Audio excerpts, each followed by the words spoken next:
45 e vem Ponte Preta, acelera a Macaca, Luiz Felipe, pisou na área, eu vou contigo, bateu cruzado, desvio pro gol, é gol! É gol, é gol, é gol, é gol!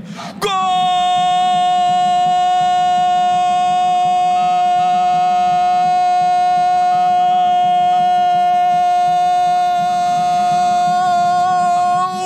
da Ponte!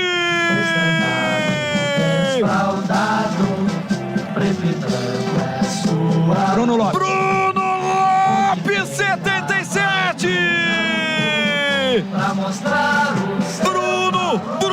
Bruno Lopes! Mas pode dar meio gol pro Luiz Felipe. Bruno Lopes, ele não perdoa!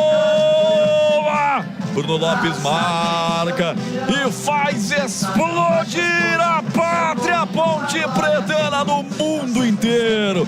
Na marca de 45 minutos, a Ponte partiu no contragolpe pela direita, acelerou o Luiz Felipe. Ele não quis saber de tocar a bola antes, não. Foi até o máximo que deu. Usou a perna direita, bateu a bola rasteiro, mergulhou Bruno Lopes de carrinho, desviando a trajetória da bola pro fundo do gol de Felipe Alves. Fatal, letal, você é o tal Bruno Lopes.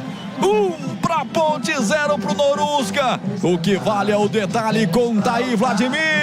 Que descida do Luiz Felipe, né? Ponte com 3 laterais direito em campo e um deles fez uma grande jogada. Ele avançou em velocidade e ele retardou o momento do passe porque percebeu que não havia nenhum atacante da Ponte ali para a conclusão da jogada. Esperou o máximo possível quando rolou o Bruno Lopes e jogou de carrinho às costas do Renan Araújo, mandando para as redes. Primeiro gol dele com a camisa da Ponte, Bruno Lopes abre o placar a Macaca, 1-0.